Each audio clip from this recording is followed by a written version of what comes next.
Hello everyone, I welcome you back at the platform Mandarin Academy and let's discuss today's important news editorial जो कि the Indian express और हिंदू के अंदर आए हैं।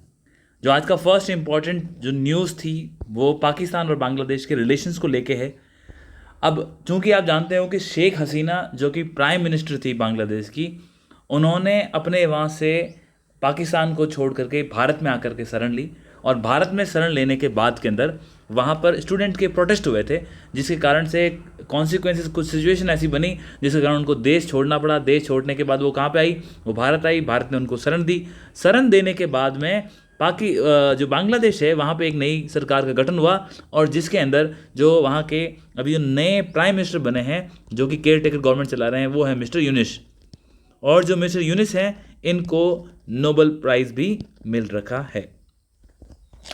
अब यहाँ पे क्या हो रहा है आपको ये समझना होगा कि आप जानते हैं कि शेख हसीना कौन थी? जो इससे पहले जो फॉर्मर प्राइम मिनिस्टर थी मिसेस शेख हसीना, वो जो शेख मुजीबुर रहमान है, जिनको 1971 के अंदर जो ईस्ट पाकिस्तान से बांग्लादेश का लिबरेशन हुआ था उसका उनको जनक माना जाता है, बांग्लादेश का फादर माना जाता है, उनकी ये डॉटर है। और इसके बाद कंटिन्यूसली 15 ईयर्स तक इनकी गवर्नमेंट थी और ये वेस्टर्न जो कंट्रीज़ हैं उनकी तरफ से जो प्रेशर आ रहे थे उन प्रेशर्स को इन्होंने कभी शेख हसीना गवर्नमेंट ने अपने ऊपर हावी नहीं होने दिया, जिस कारण से अंडर द टेबल ये देखा गया कई बार कि पाकिस्तान के अंदर सरकार का तख्ता पलटने के प्रयास किए गए थे। जिस प्रकार से लास्ट टाइम में सरकार गिरी बांग्लादेश में, उससे पहले कई हाई लेवल के ऑफिशियल्स थे यूनाइटेड स्टेट्स के जो कि सरकारों को गिराने के लिए जाने जाते हैं, तो उनका यहाँ पे आना इस बात के संकेत हमको देता है। अब ठीक है, इतिहास हम जानते हैं कि 1971 के अंदर ही बांग्लादेश जो वॉर हुआ था, लिबरेशन ऑफ बांग्लादेश वॉर, जिसके अंदर बांग्लादेश आज़ाद हुआ। चूँकि उससे पहले उनके रिलेशंस ख़राब हो गए थे पाकिस्तान के साथ में, इलेक्शंस हुए थे, जो वेस्ट पाकिस्तान के लोगों ने ईस्ट पाकिस्तान के लोगों को सरकार बनाने का मौका नहीं दिया, जिस कारण से वहाँ स्टूडेंट ने प्रोटेस्ट किया, वहाँ पे लोगों ने विरोध किया। विरोध करने के बाद उसको दबाने का प्रयास किया गया पाकिस्तान के द्वारा। उसके प्रयास के बाद भारत ने जिस प्रकार से इंदिरा गांधी गवर्नमेंट के टाइम और जो हमारे उस समय फील्ड मार्शल थे सैम मॉनेक्सा, उनकी लीडरशिप के अंदर हमने बांग्लादेश को सपोर्ट किया और इस कंट्री से 93,000 प्रिजनर ऑफ वॉर हुए थे और होने के बाद के अंदर ये देश आज़ाद होकर नया बना। तब से भारत के साथ रिश्ते इसके काफ़ी कॉर्डियल हैं। अब जो मिस्टर यूनिस इसके प्रेसिडेंट बनाए गए, प्राइम मिनिस्टर बनाए गए हैं, तो आपको ये समझना होगा कि ये एक वेस्ट के पपेट की तरह काम कर रहे हैं। मैं ऐसा क्यों कह रहा हूँ आपको समझना होगा, क्योंकि मिस्टर यूनिस कर क्या रहे थे बांग्लादेश के अंदर। जो वहाँ के प्राइम मिनिस्टर हैं आज की तारीख में, प्राइम मिनिस्टर को जो नोबेल प्राइज़ मिला था वो नोबेल प्राइज़ इसलिए मिला था क्योंकि इन्होंने क्या किया था, इन्होंने जो बांग्लादेश के अंदर जो रूरल बांग्लादेश है उस रूरल बांग्लादेश के अंदर महिलाओं को क्या दिए थे? उन्होंने लोन्स दिए थे। क्या दिए थे? लोन्स। और ये लोन्स देने के बाद उन्होंने क्या किया, एक तरह से डिसेंट्रलाइज एम्पावरमेंट का काम किया था। ठीक है, तो उससे जैसे सेल्फ हेल्प ग्रुप बने महिलाओं के, उन्होंने फिर आगे बिजनेस किया। तो इस वक्त इस कार्य में जो बांग्लादेश के जो प्रेजेंट प्राइम मिनिस्टर है उनके योगदान को देखते हुए इसलिए उन्हें क्या दिया गया? नोबेल प्राइज़ दिया गया। ठीक है, अब नोबेल प्राइज़ तो आपके परोपकारी कामों के लिए दिया गया। अब उसके बाद क्या हुआ, इनके रिश्ते, इनके डोनेशंस बढ़ते गए और इन डोनेशनों के बाद बांग्लादेश के अंदर मिस्टर यूनिस की जो संस्थाएं थी, जो एनजीओ चला रहे थे, उसके ऊपर भी एलिगेशंस लगे कि किस प्रकार से वो मैनिपुलेशंस कर रहे हैं। और ऐसा शेख हसीना गवर्नमेंट में हुआ था।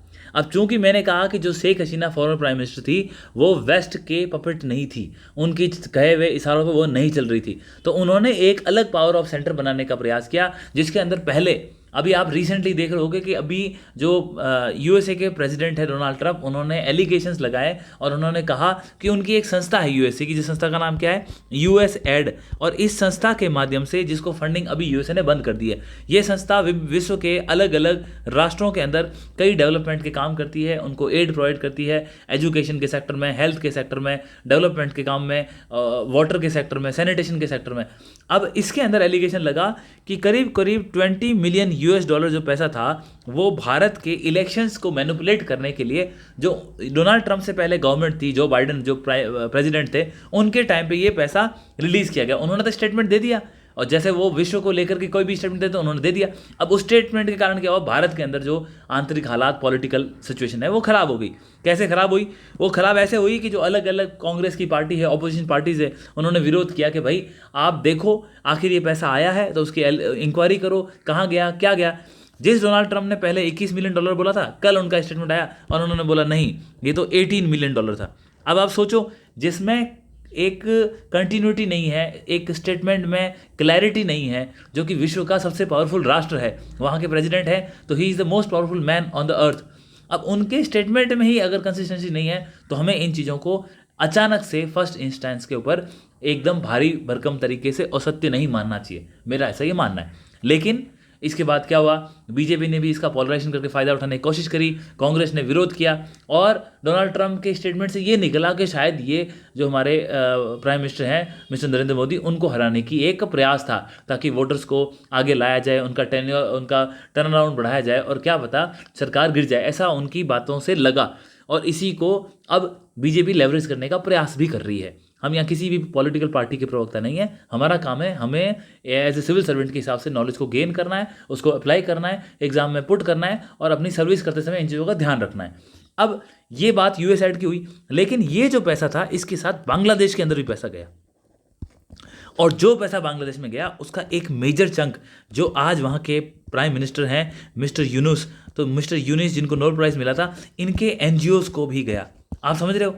तो इसका मतलब जो भारत के लिए कहानी बोली जा रही है उसमें सच्चाई है कोई नहीं जानता, लेकिन जो बांग्लादेश में था उसका तो इम्प्लीमेंटेशन हो चुका है। शेख हसीना वहाँ से छोड़ के जा चुकी है, वहाँ पे नए प्राइम मिनिस्टर मिस्टर यूनुस बन चुके हैं। अदरवाइज ऐसा कहीं विश्व के इतिहास में देखने को नहीं मिलता है कि किसी नोबल जो सोशल वर्क कर रहा हो ऐसा व्यक्ति किसी राष्ट्र का प्राइम मिनिस्टर बन गया है, क्योंकि इसके अंदर कहीं ना कहीं आप समझ सकते हो कि फॉरेन पावर्स, वेस्टर्न पावर्स, उसका इसमें रोल था। आप समझ गए? अब क्या हुआ, अब आप जानते हैं बांग्लादेश और भारत के रिश्ते बड़े अच्छे थे, इसमें किसी को शक नहीं है। अब हो क्या रहा है, ये न्यूज़ ये बता रही है कि 1971 के बाद ऐसा पहली बार देखने को मिला है कि बांग्लादेश ने किसके साथ, अपने पाकिस्तान के साथ ट्रेड के रिश्तों के अंदर सुधार किया। और क्या सुधार किया है, अब इनकी डील हुई है। ये डील कब हुई? ये डील दिसंबर से बात चल रही थी और फैब के अंदर, और सरकार कब गिरी? नवंबर के अंदर। यानी कि सरकार के गिरने के बाद ही दिसंबर और फैब से ये बात चल रही है कि जो बांग्लादेश है, बांग्लादेश करीब 50,000 टन किसका, राइस का इंपोर्ट करेगा। किससे? पाकिस्तान से। आप समझ रहे हैं? अब कोई बहुत बड़ी बात नहीं है कि 50,000 टन राइस बांग्लादेश के अंदर आ रहा है, पाकिस्तान से आ रहा है। इंपॉर्टेंट ये है कि इस वक्त ये जो अनाज की डील हुई है, ये डील किसके साथ हुई है? पाकिस्तान के साथ, जो कि 1971 से सब कुछ गायब था। और ये डिस्पैच कब तक हो जाएगा? ये मार्च तक डिलीवरी होने की बात भी हुई है। इसका मतलब बांग्लादेश और पाकिस्तान एक दूसरे के तरफ रिलेशंस को बढ़ाने के लिए आगे बढ़ रहे हैं। परंतु आपको ये भी समझना होगा कि जो अभी मिस्टर यूनुस हैं वो टेम्पररी है। वहाँ पर कहते हैं ना, झूठ के पाँव बहुत दिनों तक नहीं चलते। तो अब क्या हो रहा है कि हालात बदल रहे हैं। भारत से तो दूरी बना रहा है बांग्लादेश, पाकिस्तान से लिंक बना रहा है, चाइना से लिंक बना रहा है, परंतु जो इनकी सरकार है मिस्टर यूनुस की, ये अस्थायी सरकार है। तो वो हड़बड़ी में ये सारे निर्णय क्यों ले रहे हैं? क्योंकि एक बार जैसे ही इलेक्शंस होंगे या एक बार जैसे ही फॉरेन इन्फ्लुएंस कम होगा, दोबारा राष्ट्र की भावनाएं जगेगी और वहाँ पे जो लोगों को चाहेंगे वो सरकार लेके आएंगे। वो सरकार आएगी, राष्ट्रहित में काम करेगी। जब राष्ट्रहित के अंदर काम करेगी तो ये जो अभी टेम्पररी और स्पीड में जो काम किए जा रहे हैं, ये सब धीरे धीरे गिर जाएंगे। लेकिन क्या ये भारत के लिए चिंता की बात है? बिल्कुल चिंता की बात है, क्योंकि आपको बहुत सारी चीज़ें इसके साथ समझनी होगी कि क्यों इस्लामाबाद के रिश्ते बांग्लादेश के साथ बढ़ रहे हैं। और इसका भारत के लिए, जो भारत के दो तरफ से दुश्मन थे, चाइना और पाकिस्तान, जिसको हम बोलते हैं ट्रू फ्रंट वॉर, कहीं बांग्लादेश में ऐसी हालात ना बन जाए, इसलिए हमारी जो फॉरेन पॉलिसी है उसको बैलेंस करके चलने की आवश्यकता है। क्लियर है? ये टॉपिक था, हमने जो कवर कर लिया। दूसरी इंपॉर्टेंट न्यूज़ भी पाकिस्तान से है। और पाकिस्तान से न्यूज़ क्या है आप ये देखो। पाकिस्तान के अंदर आप जानते हैं ग्वादर पोर्ट है। ग्वादर पोर्ट कहाँ है? जो बेल्ट एंड रोड इनिशिएटिव है ना, उस बेल्ट एंड रोड इनिशिएटिव का सबसे मेजर इंपॉर्टेंट कॉरिडोर जो भारत को प्रभावित करता है वो है CPEC। क्या फुल फॉर्म है? China Pakistan economic corridor. Done. China Pakistan economic corridor कहाँ से निकलता है? ये निकलता है, आप जिनजियांग प्रोविंस है, किसका? जिनजियांग प्रोविंस है चाइना का। कहाँ है? ये तिब्बत वाले रीजन के अंदर है। अब वहाँ से ये कहाँ पहुँच रहा है, यहाँ से ये पहुँच रहा है पाकिस्तान के बलूचिस्तान में, और बलूचिस्तान में कहाँ पहुँच रहा है, ग्वादर पोर्ट तक। अब क्या कर रहे हो, इसके माध्यम से आप रोड हाईवे डेवलप कर रहे हो। ये हाईवे कहाँ से निकलता है, भारत के काराकोरम हाईवेज के पास से निकलता है। इसीलिए भारत ऑब्जेक्ट कर रहा है कि ये टेरिटरी मेरी है। आपने भारत से बेल्ट एंड रोड इनिशिएटिव निकाला। ये कब स्टार्ट किया था, लगभग 2013 के अंदर चाइना ने ये प्रोग्राम स्टार्ट किया था, और उसके अंदर एक मेजर प्रोजेक्ट उनका चाइना पाकिस्तान इकोनॉमिक कॉरिडोर है। अब ये जो इन्होंने स्टार्ट किया, और आपको ये भी समझना होगा कि इससे पहले क्या था, कि जो इसकी एंशिएंट हिस्ट्री है चाइना, उसके अंदर सिल्क रोड बहुत इंपॉर्टेंट ट्रेड रूट था। उसको रिवाइव करने का एक बेल्ट एंड रोड इनिशिएटिव क्या है, प्रयास है। अब जब ये काराकोरम से निकला तो भारत ने बोला देखो हमारे टेरिटरी से निकल रहे हो, आपने हमसे पूछा नहीं, तो भारत ने इसीलिए इसका क्या किया, विरोध, और भारत का इसमें समर्थन नहीं है, और भारत इसीलिए BRI का पार्ट नहीं है। अब क्या हो रहा है, अब यहाँ से निकलने के बाद इस ग्वादर पोर्ट, इसकी कनेक्टिंग कहाँ है, अगर आप नक्शा देखोगे, आपको अगर मैप देखना है तो हम थोड़ा सा मैप देखें। ये इंडिया का मैप है, मैंने आपको सिर्फ इंडिया का मैप बताया यहाँ पे, और ये अगर आप देखो तो ये पर्शियन गल्फ हो जाएगा आपका थोड़ा सा, ठीक है ये पर्शियन गल्फ हो जाएगा। तो ये सऊदी अरेबिया है, ये आपका भारत है, और भारत के इधर आप जानते हैं क्या, ये पाकिस्तान है। अब क्या हो रहा है, यहाँ से जो हमारा, ये थोड़ा सा मैप को करेक्ट करना पड़ेगा, 1 सेकेंड। देखो अब आप जानते हैं ये तो हिमालय हो गए हमारे, और इन हिमालय के ऊपर यहाँ है आपका क्या, तिब्बत। तो यहाँ से इन हिमालयों से होते हुए सी पैक निकल के पाकिस्तान के ग्वादर पोर्ट में जा रहा है। ये कौन सा है, ये ग्वादर पोर्ट है, और ये आपका जिनजियांग प्रोविंस है। अब इनके रास्ते से आप क्या निकाल रहे हो, ये चाइना पाकिस्तान इकोनॉमिक कॉरिडोर हो गया, ये निकल रहा है। अब क्या हो रहा है, अब इस चाइना पाकिस्तान इकोनॉमिक कॉरिडोर में जो ग्वादर तक गया, इस ग्वादर पोर्ट के बगल में चाइना ने क्या डेवलप किया, ग्वादर एयरपोर्ट।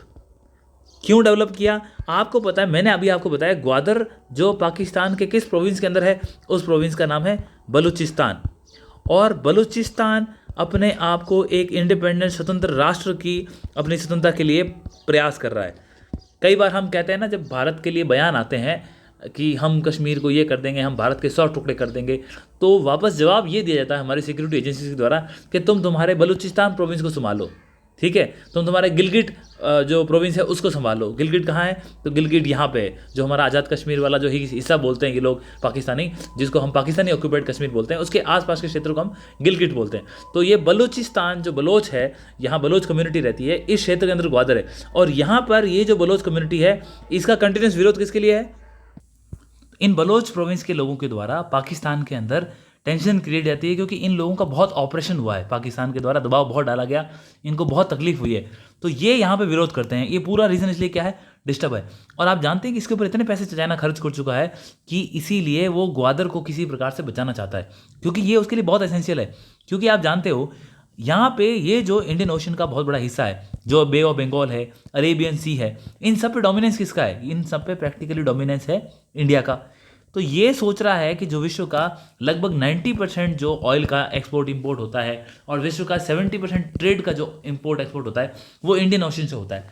तो अब ये क्या सोच रहे हैं, ये सोच रहे हैं कि हम चाइना पाकिस्तान इकोनॉमिक कॉरिडोर के माध्यम से जो मिडल ईस्ट से या जो यूरोप से जितना व्यापार होगा, उस व्यापार को हम ग्वादर पोर्ट तक लाएंगे, और ग्वादर पोर्ट से हम जिनजियांग को लाएंगे, ताकि ये एरिया भी डेवलप होगा, और यहाँ से कहाँ चला जाएगा, चाइना चला जाएगा। तो ये इनका एक मास्टर प्लान था, जिसको एग्जीक्यूट करने के लिए उन्होंने सी पैक कॉरिडोर को बनाया। अब सी पैक कॉरिडोर का ग्वादर किस लिए डिस्टर्ब है, आपको मालूम चल गया, बलोच ट्राइब्स के द्वारा बलूचिस्तान प्रोविंस में जो आज़ादी की मांग कर रहे हैं, और भारत को उसको भी कहीं ना कहीं सपोर्ट करता है, क्योंकि जो राष्ट्र हमें काटने की कोशिश करेगा तो हम भी उस राष्ट्र को काटेंगे, ऐसी हमारी फॉरेन पॉलिसी भी रही है। अब इसके साथ आपको ये समझना होगा, अब जो इन्होंने एयरपोर्ट बनाया है, तो ये उसकी फोटो है एयरपोर्ट की, आप देख सकते हो इस एयरपोर्ट पर क्या लिखा है, ये clearly, I think it is a clear visible, ये है ग्वादर एयरपोर्ट। और ये ग्वादर एयरपोर्ट दिख रहा है, इस ग्वादर एयरपोर्ट को डेवलप किसने किया है, इसने ये डेवलप किया है चाइना ने। चाइना ने लगभग कितने लोगों के लिए, 4 लाख लोगों की क्षमता, जो 4 लाख लोग इस एयरपोर्ट पे आ सकते हैं, रह सकते हैं, इसके लिए 4 लाख लोगों के कैपेसिटी के हिसाब से इसका डेवलप किया है। जबकि ग्वादर की पॉपुलेशन कितनी है, 90,000। जो ग्वादर शहर है उसकी पॉपुलेशन कितनी है, 90,000। इसके आसपास माउंटेन रीजन है, आप समझ गए। तो यहाँ पे 90,000 लोगों के लिए 4 लाख का तो एयरपोर्ट डेवलप करना कोई समझदारी नहीं है। यहाँ कोई पैसेंजर नहीं है हाथ में, और इसका खर्चा उठाया चाइना ने, लेकिन उसकी रेमिफिकेशन तो पाकिस्तान को भी झेलनी पड़ेगी।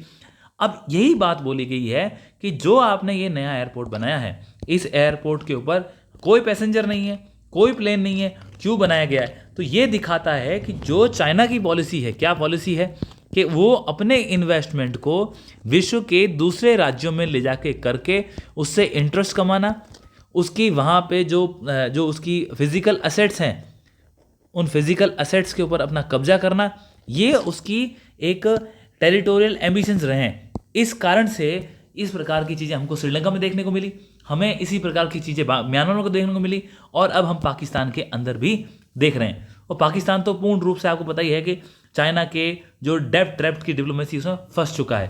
तो ये ग्वादर पोर्ट इसलिए न्यूज़ में था, इसकी हमने बात कर ली। नेक्स्ट न्यूज़ आ रही है म्यांमार से। देखो बहुत ही ऑलरेडी टेंस में चल रहा है हमारा एशियान भी और साउथ ईस्ट भी, और दोनों ही एग्जाम में हमारे मेंस के सिलेबस में। अब म्यांमार में क्या हो रहा है? म्यांमार के अंदर आप ऑलरेडी जानते हो कि वहाँ पे जो आंग सू की गवर्नमेंट थी वो उनको अरेस्ट कर लिया गया। उनको अरेस्ट करने के बाद में यहाँ पर क्या बनी? यहाँ पर जनता की जुनता बोलते हैं उसको, जुनता की सरकार बनी। जुनता मतलब कि मिलिट्री रूल चल रहा है। कहाँ पर चल रहा है मिलिट्री रूल? आपका म्यांमार में चल रहा है। अब और ये हमारे नज़दीक है, कहाँ पे? मणिपुर से, हमारे नागालैंड से बाउंड्री लगती है म्यांमार की। तो अब क्या हो रहा है म्यांमार के अंदर क्या हो रहा है कि म्यांमार की जो प्रॉक्सिमिटी है किससे, अगर आपने मैप देखा हो तो आपको पता है, अगर हमारा नॉर्थ ईस्ट देखें, ये हमारा नॉर्थ ईस्ट है, और नॉर्थ ईस्ट के अंदर, और ये नॉर्थ ईस्ट से लगती हुई क्या है हमारी, ये म्यांमार की बॉर्डर है। और यहाँ पे अगर आप नॉर्थ ईस्ट को थोड़ा सा एक्सटेंड करोगे, यहाँ जाके आपको हमारे Andaman and Nicobar island groups मिलेंगे। क्लियर है? और ये कौन सा राष्ट्र हो गया आपका? म्यांमार। अब यहाँ इस म्यांमार के अंदर जो आपका रशिया है, क्या है रशिया, वो क्या कर रहा है? यहाँ पे एक स्पेशल इकोनॉमिक जोन डेवलप कर रहा है यहाँ पे, और इस जोन का नाम क्या है? DAWEI, दवाई, जो क्या है एक स्पेशल इकोनॉमिक जोन है। इसको डेवलप करने का काम कौन कर रहा है? चाइना कर रहा है। अब क्यों डेवलप करने का काम कर रहा है चाइना? यहाँ पे इसके माध्यम से क्या कर रहा है, साउथ एशियन कंट्रीज के अंदर खुद को इन्वॉल्व करेगा। क्या करेगा? यहाँ पोर्ट बनाएगा एक, और क्या बनाओगे? पोर्ट के साथ आप ऑयल रिफाइनरी बनाओगे। ठीक है, आप समझ गए। प्रॉब्लम ये नहीं है कि रशिया यहाँ पे डेवलपमेंट कर रहा है, लेकिन आपको ये समझना होगा कि इसकी प्रॉक्सिमिटी किससे नज़दीक है? Andaman and Nicobar island group से लगभग 100 किलोमीटर का डिस्टेंस है। कितना? 100 किलोमीटर डिस्टेंस का। लेकिन आप देखा होगा भारत चीन की कोई भी एक्टिविटी हमसे 500 किलोमीटर दूर होती है तो हम विरोध करते हैं, लेकिन अंडमान निकोबार के इतने नज़दीक दवाई पोर्ट को डेवलप कौन कर रहा है? रशिया कर रहा है। हम मना नहीं कर रहे, क्योंकि आप समझो हमारी जो स्ट्रेटेजिक रिलेशनशिप है रशिया के साथ में, उससे हमें इसको नुकसान नहीं है इतना। हमारे डिफेंस के इक्विपमेंट हैं वो भी रशिया से आते हैं, तो हमारे जो बायलैटरल रिलेशन है वो इतने मजबूत है कि हम हमारी प्रॉक्सिमिटी में, हमारी फिजिकल प्रॉक्सिमिटी के अंदर कुछ डेवलपमेंट हो रहा है, लेकिन वो रशिया के द्वारा किया जा रहा है, तो हम उसको डिस्टर्ब नहीं कर रहे। यहाँ दवाई इंपॉर्टेंट होगी, इसकी लोकेशन किस कंट्री में है? म्यांमार में है। कौन कर रहा है? रशिया कर रहा है। और हमारे किस एरिया से बिल्कुल नज़दीक है? तो हमारे अंडमान एंड निकोबार से। हो सकता है भविष्य के अंदर इंडिया भी इसका भाग बन जाए और इस डेवलपमेंट के अंदर हिस्सा बन जाए। तो ये चीज़ आप ध्यान रखना। रशिया ने क्या है, मेमोरेंडम ऑफ अंडरस्टैंडिंग साइन किया किस साथ? म्यांमार के साथ में। और क्या बनाएगा? एक पोर्ट बनाएगा, ऑयल रिफाइनरी बनाएगा। कहाँ बनाएगा? दवाई में, जो कि अंडमान एंड निकोबार आइलैंड के बिल्कुल नज़दीक है। क्लियर है? आगे बढ़ते हैं नेक्स्ट की तरफ। AWS क्या है ये क्लाउड बेस्ड सर्विस है। किसकी? ये क्लाउड बेस्ड सर्विस है आपकी अमेजन की। जो अमेजन अपना क्लाउड बेस्ड सर्विस देता है उसको बोलते हैं AWS, जिसका फुल फॉर्म है अमेजन वेब सर्विसेज। क्या फैसिलिटी है? आपने टर्म तो सुनी होगी, क्लाउड कंप्यूटिंग और क्लाउड सर्वर्स। इसमें क्या होता है, इन क्लाउड्स के अंदर स्टोरेज की फैसिलिटी होती है। अगर आपको सॉफ्टवेयर एज ए सर्विस चाहिए, आपको प्लेटफॉर्म एज ए सर्विस चाहिए, या फिर आपको नेटवर्क एज ए सर्विस चाहिए, तो बहुत सारी सर्विसेज हैं। ये कौन प्रोवाइड कराते हैं? ये सर्वर प्रोवाइड करते हैं। तो अमेजन बहुत बड़ी कंपनी है। अमेजन का जो क्लाउड बेस्ड प्लेटफॉर्म है जिसका नाम है AWS, अमेजन वेब सर्विसेज।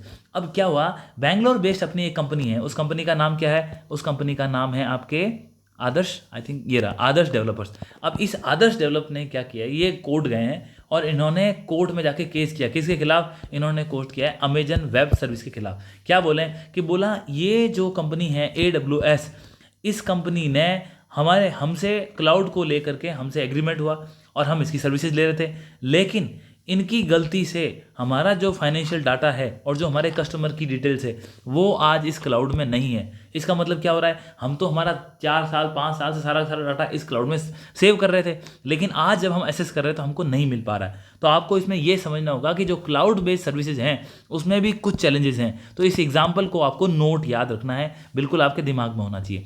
अब हुआ क्या यहाँ पे क्या हुआ है कि जैसे क्या होता है, कोई भी आप इनको मंथली रेंटल पे करना पड़ता है। जैसे यहाँ पे आदर्श डेवलपर थे, ये कुछ ना कुछ मंथली पैसा पे करते थे, किसको, अमेजन को, और फिर इनकी वो क्लाउड सर्विसेज इस्तेमाल करते थे। अब हुआ क्या, धीरे धीरे कोई गलती हुई होगी, किस हैंड पे हुई अभी ये सब जुडाइस है, हम नहीं जानते, इसकी इंक्वायरी होगी उसके बाद मालूम चलेगा कि कहीं ना कहीं क्लाउड के जो मैनेजमेंट के अंदर किसी ने या तो इनका डाटा चुरा दिया या इस डाटा को आउट कर दिया या डिलीट कर दिया, और कहीं ना कहीं कुछ ना कुछ चूक हुई है जिससे इनका डाटा चला गया।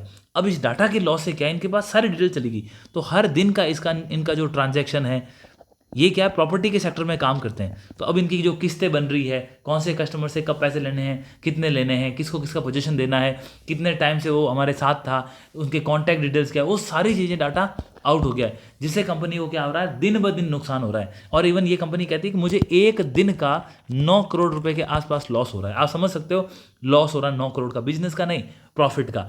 इसके साथ इन्होंने अब जो कोर्ट में केस किया है, जिसके साथ कहा है उन्होंने तकरीबन 150 करोड़ रुपए तो अभी इमीडिएटली हमको इस कंपनी से चाहिए, ताकि हम दोबारा किसी सर्वर्स में डाटा को वापस लेने का प्रयास कर सकें। अब कंपनी कह रही है कि हाँ ये देखते हैं हम क्या हुआ है। अभी तक अमेजन की तरफ से इसमें कोई कमेंट नहीं आया। द हिंदू के अंदर न्यूज़ आई थी, पूरा एक एडिटोरियल का पेज आया, आप देख सकते हैं, लेकिन हमारे लिए जितना क्रक्स इंपॉर्टेंट बात थी हमने वो बात कर ली। अब बढ़ते हैं नेक्स्ट टॉपिक की तरफ। ये न्यूज़ आ रही है चंद्रयान की तरफ। आप जानते हैं कि चंद्रयान के अंदर 3 चीज़ें गई थी हमने। ये चंद्रयान कौन सा है, ये चंद्रयान 3 है। चंद्रयान 3 हमने कब भेजा, 2023 के अंदर। जब हमने चंद्रयान 3 भेजा, उसके साथ हमने 3 चीज़ें भेजी। एक क्या था हमारा ऑर्बिटर, एक क्या था लैंडर, और एक क्या था रोवर। ऑर्बिटर क्या करता है, जो चंद्रमा की कक्षा के चारों तरफ चक्कर लगाएगा, चक्कर लगाने के बाद उस ऑर्बिटर से क्या निकला, लैंडर निकला। और लैंडर कहाँ लैंड हुआ, चंद्रमा की सतह पर। जो आप ये फोटो देख रहे हो, क्या देख रहे हो आप, जो ये आपको फोटो दिख रही है, ये फोटो किसकी है, ये फोटो है लैंडर की। और हमारे जो लैंडर था उसका नाम क्या था, लैंडर का नाम था विक्रम। और इस लैंडर से कौन निकला, इस लैंडर से निकला रोवर, और जिसका नाम क्या था, प्रज्ञान। अब ये जो फोटो आपको दिख रही है, मैं इसको दोबारा मिटा देता हूँ। ये जो आप फोटो देख सकते हो, ये फोटो किसने ली है, ये जो हमारा अंदर, इसके अंदर से ये क्या है, लैंडर विक्रम, इसके अंदर से निकला प्रज्ञान रोवर। और वो रोवर कहाँ घूम रहा है, रोवर मतलब घूमने वाला, वो चंद्रमा की सतह पर घूम रहा है। उस चंद्रमा की सतह पर घूमते हुए उसने अपना कैमरा किसकी तरफ किया, हमारे इस विक्रम लैंडर की तरफ किया, उसने फोटो खींची। इस फोटो से हमको क्या दिखाई दे रहा है, हमको चंद्रमा की सतह दिखाई दे रही है। तो आप ये फोटो में क्या देख रहे हो, चंद्रमा की सरफेस, साथ में क्या दिख रहा है आपको हमारा लैंडर भी दिख रहा है विक्रम। इस सतह को अगर आप ऐसे भी देखोगे तो ये जो पीछे पीछे आपको ये डार्क एरिया दिख रहा है ना, ये इसके बाद वाला ये वाला, ये डार्क नहीं है एक्चुअली, वहाँ सनलाइट नहीं है इसलिए आपको दिख नहीं रहा, वरना ये कुछ लैंड की टोपोग्राफी और बन रही है, आपको दिख रहा होता है ऐसे ऐसे ऐसे। तो ये कहाँ उतरा है, ये उतरा था साउथ पोल के अंदर। हमने साउथ पोल के अंदर लैंड कराया था, और एग्जैक्ट साउथ पोल से करीब करीब 650 किलोमीटर के आसपास हमने लैंड किया। और ये आज तक सबसे क्लोजेस्ट था अगर कोई लैंडर साउथ पोल के आसपास उतरा। अब इससे पहले बहुत सारे मिशन गए थे, कहाँ पर, ये मिशन गए थे आपके इसके लिए चंद्रमा के लिए। उन मिशन के अंदर बहुत इंपॉर्टेंट नाम भी है जिनको आप जानते हैं। और इन मिशंस ने जाके क्या पता किया था, इन मिशंस ने कहा था कि चंद्रमा की सतह के नीचे, जो ये सतह दिख रही है, इसके नीचे सब सरफेस में हमको लगता है कि बहुत सारा मैग्मा है। क्या है, मैग्मा है। और ये बात किस किस ने कही थी, अगर आप प्रिसाइसली नाम जानते हो तो आपको पता है, अपोलो मिशन गया था। अपोलो कैसा मिशन था, क्रू था, जिसके अंदर जो आपके यूएसए के उनका क्रू भी था, वो क्रू भी वहाँ पे गया था, इन्होंने भी वहाँ पे एक्सपेरिमेंट किए थे। उसके बाद रशिया ने भेजा था अपना लूना मिशन। फिर आपको पता चाइना ने भेजा था चांग ई 3, तो ये चाइना का था। लूना जो था आपका रशिया का था। इसके बाद अपोलो किसका, यूएसए का। तो ये जो इतने बड़े बड़े, आप इन 3 के अलावा चौथा तो हम खुद हैं भाई, ये 1, ये 2, ये 3, और चौथा कौन है, भारत का चंद्रयान 3। तो हम, इससे अलावा तो कोई राष्ट्र आज तक लैंड नहीं किया है। तो इन चारों में इन तीनों ने बोला था कि भाई चंद्रमा की अर्थ के नीचे तो मैग्मा है। तो सबने माना, बोला है। क्यों? क्योंकि जाते हैं, एक्सपेरिमेंट करते हैं, पता चलता है। लेकिन जो हमने जब साउथ पोल पे इसको लैंड किया और वहाँ पर हमने इसके साथ, आपको पता होगा, इसके साथ कई इक्विपमेंट्स गए थे, चंद्रमा के साथ हमने कई इक्विपमेंट भेजे। उनके अंदर हमारा एक इक्विपमेंट था एक्सरे स्पेक्ट्रोमीटर। क्या था? X-ray spectrometer. इसने वहां जाकर के देखा, जब उसने एक्टिविटी मॉनिटर की, मॉनिटर करके जो उसने रिसर्च किया, उसकी रिपोर्ट्स भेजी, जो हमारे पास डाटा आया इसरो के पास, उससे मालूम चला कि साउथ पोल के नीचे सरफेस में मैग्मा है। अब हम निष्कर्ष निकाल चुके हैं कि ये जो चंद्रमा की पूरी सतह है, इसके नीचे मैग्मा की प्रेजेंस है। आप समझ गए? और इसके साथ जो हमारे चंद्रयान-3 गया था, उसने एक और डिटेल दी है। उसका ये कहना है कि ये जो सरफेस दिख रही है आपको, ये सरफेस दिख रही है चांद की, इस सरफेस की जो एज है वो करीब करीब 3.7 बिलियन ईयर्स पहले की बनी हुई है। आपको पता होना चाहिए, जो अर्थ है ना, उसके ऊपर भी जीवन की जो शुरुआत है 3.8 बिलियन ईयर्स अगो हो गई थी। यानी कि अगर हम इसका अध्ययन करें, चांद की सतह का अध्ययन करें, तो हमें अर्थ के बारे में बहुत कुछ जानने को मिलेगा। लेकिन एक प्रॉब्लम है। प्रॉब्लम क्या है? चूंकि जो एटमॉस्फेयर है ना चांद का, बहुत कमज़ोर है, तो इस कारण से ये जो बार बार एक्सपेरिमेंट के लिए यहाँ पे जा रहे हैं ना, उससे उसकी सतह डिस्टर्ब हो रही है। तो शायद हमें वहाँ के एक्यूरेट रिजल्ट ना मिल पाए, तो वो एक चैलेंज है। तो आपको सिग्निफिकेंस समझ में आई होगी चंद्रयान-3 की, जो आज भी किस प्रकार जो आंकड़े भेज रहा है, और इन आंकड़ों के साथ ही अब साउथ पोल का एक डिटेल मैप बनाया गया है। और credit goes to Chandrayaan and ISRO and team India. कल हमने एक एडिटोरियल डिस्कस किया था, जिसके अंदर मैंने बताया था करेंसी स्वैप को लेकर के।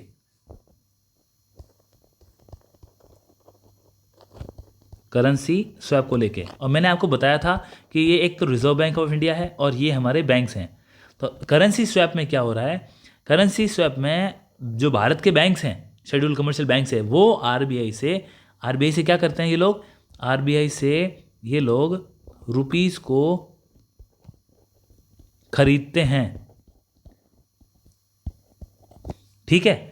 अब ये आरबीआई से रुपीस को खरीदते हैं, डन डन।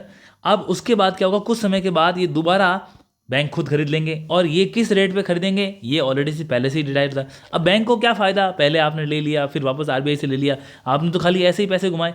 लेकिन ऐसा करने से क्या होता है? बैंकों के अंदर जो लिक्विडिटी होती है ना, जो पैसे उनके पास एनी टाइम होने चाहिए, वो मौजूद रहते हैं। अब क्यों ऐसा करते हैं? अब आपको समझ में आना चाहिए कि आपको पता है कि जैसे ही डोनाल्ड ट्रंप की गवर्नमेंट आई, उसके बाद वहाँ का जो डॉलर है वो अप्रिशिएट हुआ। जब डॉलर अप्रिशिएट हुआ तो डॉलर तो अप्रिशिएट हुआ और रुपये की वैल्यू गिर गई। जब रुपये की वैल्यू गिर गई तो इससे क्या हुआ? रुपये की जब वैल्यू गिरी तो बहुत सारे जो फॉरेन इन्वेस्टर्स हैं, किस फॉर्म में? Foreign institutional investors, foreign portfolio investors, इन लोगों ने क्या किया? जो उनके डॉलर्स थे भारत में निवेश, इस डॉलर को लेके भागने लगे। कहाँ? यूएसए को। क्यों? उनको पता चला यार वहाँ पे हमारी प्राइस अप्रिशिएट हो रही है, तो वहाँ फ़ायदा मिलेगा। अब क्या होता है ना, ये लोग प्रॉफिट के मोटिव होते हैं, इनको कोई फर्क नहीं पड़ता आपकी इकोनॉमी में क्या हो रहा है। जब ये अचानक से बहुत सारा पैसा लेके जाएंगे ना, तो पीछे क्या होता है? बैंकों के पास पैसा नहीं बचता, आरबीआई के पास भी कम बचता है। तो ये जब पैसा नहीं बचेगा, तो जो डोमेस्टिक बिजनेस कर रहे हैं, उन लोगों को पैसा चाहिए। तो उनके पैसे की रिक्वायरमेंट को पूरी करने के लिए आरबीआई से पैसा कहाँ से आता है? आरबीआई से पैसा आता है बैंक के पास में, चाहे बैंक को ज़रूरत हो नहीं हो, लेकिन आरबीआई कुछ ना कुछ पैसा रखता है कि बैंक जब चाहिए उसको ले सकता है। और कौन से मैकेनिज्म है? करेंसी स्वैप मैकेनिज्म है। कितना पैसा? तो हमने बात की थी कि 5 बिलियन यूएस डॉलर तो पहले रखे, और अभी रिसेंटली 3 दिन पहले उन्होंने 10 बिलियन यूएस डॉलर और करेंसी स्वैप के लिए रख दिए। तो ये जो 5 बिलियन रखे थे, वो तो बोला था कि 6 महीने की सीमा के अंदर इस पैसे का आप इस्तेमाल कर सकते हो। लेकिन जो अब ये इन्होंने 10 बिलियन यूएस डॉलर रखे हैं, इसकी समय सीमा है 3 साल, यानी कि 3 साल के अंदर आप इस पैसे को इस्तेमाल कर सकते हो। अब इन दोनों से क्या हुआ? टोटल कितने हो गए? करीब करीब 15 बिलियन यूएस डॉलर। अब इतने पैसे से भारत के अंदर जो बैंकों में करीब करीब 1.3 ट्रिलियन रुपीस बैंकों के अंदर आ जाएंगे। तो कहीं ना कहीं हम करेंसी को, पैसे को मैनेज कर पाएंगे, और भगदड़ नहीं मचेगी, पैसा रहेगा, व्यापार डिस्टर्ब नहीं होगा। यहाँ पे राइटर ये कहना चाहता है कि जो ये सिचुएशन आई है ना, ये सिचुएशन बहुत ज़्यादा एसेंशियल हो गई थी हमारे लिए। अगर हम ऐसा इंटरवेंशन नहीं करते तो शायद इसके नकारात्मक प्रभाव देखने को मिलते। क्या नकारात्मक प्रभाव देखने को मिलते? इससे हमारी रुपये की जो वैल्यूएशंस है और कमज़ोर हो जाती। हमारे जो मार्केट्स में लोगों के पास पैसा होना चाहिए वो नहीं होता, लिक्विडिटी की समस्या आती, हमारा जो डोमेस्टिक फाइनेंशियल सिस्टम है उसमें गिरावट आती, और इन्फ्लेशन भी बढ़ने को देख सकते को मिल सकती थी। इसीलिए ये पैसा आरबीआई के द्वारा ऐसा इसके अंदर डाला गया है। ये बात आपने सुन ली, समझ गए होंगे। तो कुल मिला के आपको करेंसी स्वैप की कहानी समझ में आ गई होगी। ये आज द हिंदू के अंदर न्यूज़ आई थी, इससे ये भी समझ होगा कि कितनी इंपॉर्टेंट है। आगे बढ़ते हैं नेक्स्ट एडिटोरियल की तरफ, और नेक्स्ट एडिटोरियल है फॉरेन इन्फ्लुएंस की बात कर रहा है। ऑलरेडी हमने ये बात फर्स्ट एडिटोरियल के टाइम डिस्कस करी थी, जब मैंने कहा था कि अमेरिका की एक एजेंसी है यूएसएड। यूएसएड की जो फंडिंग है वो अमेरिका के प्रेसिडेंट डोनाल्ड ट्रंप ने बंद कर दी, और इसके साथ ये भी एक स्टेटमेंट आया उनका कि भारत के अंदर करीब करीब 21 मिलियन यूएस डॉलर वो पैसा पिछली सरकार के दौरान जो इलेक्शंस के अंदर मैनिपुलेशन करने के लिए या वोटर को इन्फ्लुएंस करने के लिए अमेरिका से भारत गया। लेकिन एक दिन उन्होंने $21 बोला, दूसरे दिन उन्होंने $18 मिलियन बोला। इन चीज़ों से आप ये समझो, ये जो वेरिएशन आ रहा है ना, इस वेरिएशन से हमें ये समझना चाहिए कि अभी क्लैरिटी नहीं है, तो हमें किसी जजमेंट पे नहीं जाना, हमें कोई इंक्वायरी अभी नहीं करनी। थोड़ी सी क्लैरिटी हो जाए उसके बाद हम चीज़ों को देख सकते हैं। अब हुआ क्या, भारत के अंदर सिचुएशन खराब होगी, मैंने ऑलरेडी बताया, बीजेपी और कांग्रेस एक दूसरे के ऊपर आरोप लगा रहे हैं। लेकिन अब आप ये समझना चाहिए कि आखिर क्यों यूएसए की गवर्नमेंट ऐसा कर रही है। आप देखो हो क्या रहा है, जो यूएसए है वो क्या चाहता है, वो चाहता है कि मैं बाकी राष्ट्रों को इन्फ्लुएंस करूं। अब जो कि आज जो भारत के अंदर बीजेपी की सरकार है उनको कहीं ना कहीं इस स्टेटमेंट से फ़ायदा हो रहा है। तो अब क्या होगा, ये जो बीजेपी की जो लीडरशिप है उसका झुकाव किस तरफ होगा, यूएसए की तरफ। तो उन जो यूएसए के साथ वो रिश्ता बनाने का और प्रयास करेंगे। अब वो जनता के लिए भी ठीक लगेगा उनको, और पब्लिक भी उनके सपोर्ट में आएगी, वोट करेगी, और यूएसए से उनको हेल्प मिलने की उम्मीद भी है। लेकिन ऐसा यूएसए क्यों कर रहा है, क्योंकि वो भारत का इस्तेमाल करना चाहता है। अब इस्तेमाल करने के लिए आप कोई ना कोई ऐसा न्यूज़ छोड़ दो जिससे उसकी कंट्री के अंदर आंतरिक संरचना खराब हो जाए। अब हुआ क्या, बीजेपी और कांग्रेस दोनों ही मेन हमारी पार्टीज़ हैं। अब इन दोनों पार्टीज़ के बीच में आपस में तनातनी होगी इस मैटर को लेकर के। इलेक्शंस डेमोक्रेसी का बेसिक फ्रैगमेंट है, उसको अगर कोई डिस्टर्ब करता है तो तनातनी लंबी ही चलती है। अब हो क्या रहा है, इन दोनों के बीच में जब डिस्टर्बेंस होगी तो अल्टीमेटली इफेक्ट कौन होगा, इंडिया, और इंडिया का क्या इफेक्ट होगा, डेवलपमेंट। तो यहाँ पे राइटर यही कहना चाहता है कि हमें इन बाहर के राष्ट्रों की जो ये सॉफ्ट पावर का इस्तेमाल करके हमें इन्फ्लुएंस करने का प्रयास कर रहे हैं, तो उसे हमें सोचना देखना होगा। और इवन ये राइटर ने ये भी कहा है कि आप यूएसए को क्यों देख रहे हो, आप खुद देखो। हमारी एक संस्था है ऑब्जर्वर रिसर्च फाउंडेशन, ये एक थिंक टैंक है भारत का। ये थिंक टैंक ने अभी आंकड़े निकाले थे, उसने कहा था कि भारत विश्व के 65 राज्यों के अंदर कम से कम अभी तक 48 बिलियन यूएस डॉलर जितना पैसा हम उनके कैपिटल, उनके डेवलपमेंट के लिए हम वहाँ पे उन राष्ट्रों को as a loan, as a grant, as a help, इन सब के माध्यम से दे चुके हैं। तो हम भी तो वही कर रहे हैं। लेकिन मीनवाइल भारत अपने यहाँ पे फॉरेन पैसे को बहुत ही लिमिटेड तरीके से आने देता है, और भारत के अंदर स्ट्रिक्ट रूल्स एंड रेगुलेशन से अगर फॉरेन फंडिंग कोई भी आती है तो अभी हमें हमारी नेशनल सिक्योरिटी को ध्यान में रखते हुए ये जो ग्लोब के अंदर आज जो हालात ख़राब चल रहे हैं ना, इसको समझ के उसके बाद ही इन पॉलिटिकल पार्टीज़ को किसी प्रकार का एक्शन लेना चाहिए। बजाय इसके इंक्वायरी की जाए, दोनों पार्टी साथ मिलकर के काम करें, क्योंकि ये ऐसा मुद्दा है इलेक्शन फंडिंग का जिसके अंदर कई बार जेपीसी बनाने की आवश्यकता पड़ती है। तो आप जेपीसी बनाओ, जेपीसी बनाने के बाद इंक्वायरी करो, उससे अगर जो भी आता है, फेयर आता है, अनफेयर आता है, उसको देखो, उसकी निष्कर्ष निकालो, और उसके बाद राष्ट्र के निर्माण के लिए दोनों पार्टी को साथ आके काम करना चाहिए। डन। ये इंपॉर्टेंट एडिटोरियल लिखा गया है प्रियंजलि मलिक के द्वारा। ये बहुत अच्छी एक्सपर्ट है इंटरनेशनल रिलेशन और पॉलिटिक्स में, और इन्होंने बोला है कि जो यूक्रेन, रशिया, चाइना, इनको देख करके जो चल रहा है, इससे ऐसा लग रहा है कि कहीं ना कहीं एक नई एज आने वाली, किसकी, इंपीरियलिज्म की। ये ऐसा क्यों कह रहे हैं, तो आपको सबसे पहले देखो, ये कह रहे हैं कि क्या हुआ था, हमने यूनाइटेड नेशंस बनाया।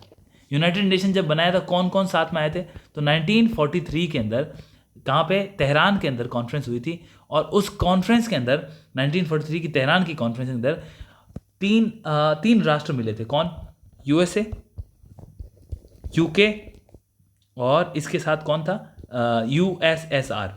तो आप देखो यहाँ से हमारे जो यूएसए से तो उनके प्रेसिडेंट थे रूजोवेल्ट, उसके बाद यूके से थे आपके चर्चिल, विंस्टन चर्चिल, और यूएसएसआर से थे आपके स्टालिन। इन तीनों ने मिलकर के तय किया कि हमको विश्व में शांति बनाए रखने के लिए हम कुछ संस्थाएं बनाएंगे। उसी में से एक संस्था निकल के यूनाइटेड नेशन। अब यूनाइटेड नेशन का निर्माण क्यों किया था इन्होंने? वर्ल्ड वॉर के बाद में जो हमने हालात देखे तो विश्व में ऐसा दोबारा ना हो, तो इसीलिए यूनाइटेड नेशन बना। आज आप देखो जिन राष्ट्रों ने यूनाइटेड नेशन बनाया और बाद में इसके अंदर किसको ऐड कर लिया गया? इन्होंने चाइना को ऐड किया। अब चाइना को क्यों ऐड किया? क्योंकि इनको जापान से लड़ना था। जापान से लड़ने के लिए किसको लेके आ गए? चाइना को। और फिर बाद के अंदर इन्होंने फ्रांस को यहाँ पे ऐड कर दिया। तो ये 5 राष्ट्र हो गए, परमानेंट 5 जो हमारी कंट्रीज है वो हो गई। अब इन 5 राष्ट्रों ने विश्व में प्रयास किया कि शांति बनाए रहे, इनके सिद्धांत तो यही थे। लेकिन आज देखो क्या हो रहा है। आज देखो आप, यूक्रेन के ऊपर अटैक किसने किया? रशिया ने।